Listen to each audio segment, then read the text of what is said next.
नमस्कार, मैं हूं नीलू। तो गजा पर इसराइल ने जिस तरह से हमले किए उसका बदला अब हुती ने ले लिया है। हुती ने एक बड़ा हमला इसराइल के ऊपर किया है।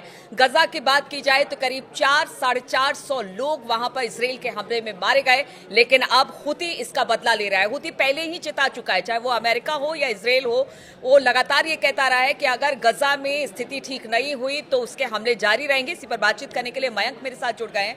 मयंक, जिस तरह से गजा में इसराइल ने हमला किया, इतने सारे लोग मारे गए, रमजान का महीना है, पहले रसद रोकी गई और अब तो कह लीजिए कि सीज फायर तो बिल्कुल खत्म हो चुका है। ऐसे में अब हुती का ये बदला, आप किस तरफ से इस वॉर को आगे बढ़ता देख रहे हैं? देखिए, हुती की तरफ से दो हाइपरसोनिक मिसाइल्स जो हैं वो सेंट्रल और साउथ इजराइल के ऊपर फायर की गई कल।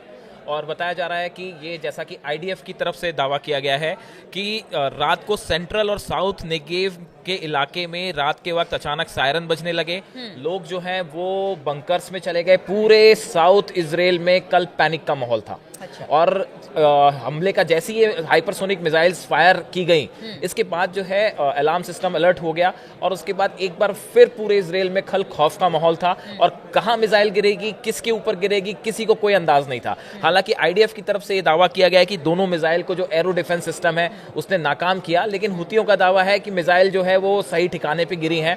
देखिए, असल में ये जो दोनों मिसाइल्स फायर की गई, ये नेवेतिम जो एयरपोर्ट है, एयर बेस है, उसको टारगेट करके ये दोनों हाइपरसोनिक मिसाइल्स जो हैं वो फायर की गई थी। ज्यादा से ज्यादा डैमेज, जी, ज्यादा से ज्यादा डैमेज। और निशाने पर आम आदमी नहीं था, निशाने पर इजराइल की एयरफोर्स और आर्मी है।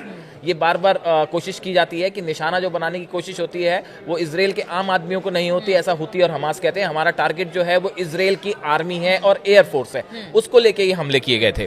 दूसरी तरफ अब इजराइल का कहना ऐसा है कि हमले हमने नाकाम कर दिए हैं, लेकिन हुती और हमास दोनों की तरफ से ये बात साफ कर दी गई है कि जो अटैक गजा में इजराइल ने किया है इसका बड़ा बदला लिया जाएगा और आने वाले कुछ दिनों में इजराइल पर इससे भी बड़े हमले के लिए इजराइल को तैयार रहना चाहिए। और देखिए, ये एक हमने पहले भी कई बार देखा है कि इजराइल का जो डिफेंस सिस्टम्स हैं, वो चाहे आयरन डोम हो, चाहे एरो हो, ये सब सिस्टम्स पहले भी फेल हो चुके हैं कई बार। तो ऐसे हालात में पूरे इजराइल में एक पैनिक का माहौल था। रात के वक्त अचानक सायरन बजने लगते हैं कि भाई मिसाइल अटैक है, मिसाइल कहाँ पे गिरेगी, क्या बड़ा नुकसान तो नहीं हो सकता।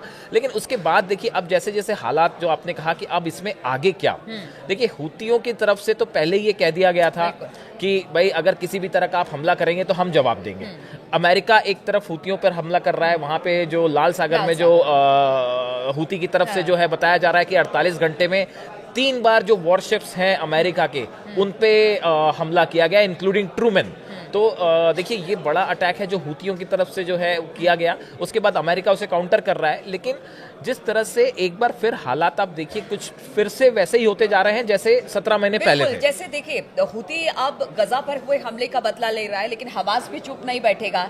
इधर अगर ईरान की बात की जाए तो ईरान भी कहा यह जा रहा है कि वो भी हो सकता है कि अगर ये हमले तेज होते हैं इसराइल की तरफ से या अमेरिका इसमें इन्वॉल्व होता है तो फिर इसमें दखल ईरान का भी हो बिल्कुल सकता 100% होगा। देखिए, ये जो हमला इजराइल ने किया, सीज फायर तोड़ा, देखिए इसकी तैयारी पता चल रहा है कि 1 महीने पहले कर ली गई थी। अब आप देखिए ये कितना एक प्रकार का वो है कि एक तरफ तो नेतन्याहू और इजराइल जो है सीज फायर चल रहा है और आप अंदर ही अंदर एक बड़ी प्लानिंग कर रहे थे बड़े हमले की। ये बात अब साफ हो गई है। सोशल मीडिया में इंटरनेशनल एक्सपर्ट कह रहे हैं कि डबल स्टैंडर्ड जो था एक प्रकार का, कि आप ऊपर से तो सीज फायर दिखा रहे हैं, आप ये चाह रहे थे शायद कि बंधक पूरे रिहा हो जाएं, लेकिन अंदर ही अंदर जो है ये बड़े हमले की तैयारी 1 महीने पहले से इजराइल कर रहा था, जिसकी आशंका पहले से हमास को भी थी, जिसकी आशंका हुतियों को भी थी और जिसकी आशंका जो है ईरान को भी थी। ईरान भी इस बात के लिए तैयार था कि आज नहीं तो कल ये सीज फायर खत्म होना है। अब देखिए, इन हालात में कई चीजें हैं। पहली बात तो बंधकों का क्या होगा।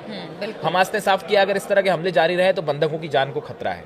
बात नंबर 2 ये है कि इजराइल को लेकर एक बार फिर से वही सिचुएशन दिखाई दे रही है कि एक तरफ हुती, हमास जो है इस्लामिक जिहाद जो ऑर्गेनाइजेशंस हैं वो एक बार फिर एकजुट हो रहे हैं। तो ऐसे में किसी भी दिन जो है आप देखिए कि अभी पिछले इजराइल में कई छोटे छोटे हमले हुए और नागरिकों, जो फिलिस्तीन से जुड़े नागरिक हैं, उन्होंने अंदर घुस के हमले किए हैं। तो ऐसा नहीं है कि इजराइल भी पूरी तरह सुरक्षित है। इसको लेके इजराइल की सुरक्षा नेतन्याहू सरकार के लिए एक बड़ी चुनौती है और आने वाले दिनों में इसराइल पर हम देख सकते हैं कि कोई बड़ा हमला हो सकता है। बिल्कुल, तो इसराइल पर बड़ा हमला हो सकता है। हालांकि अमेरिका ये कह रही है कि वो अगर इसराइल पर कोई बड़ा हमला होता है तो वो इसराइल के साथ खड़ी है।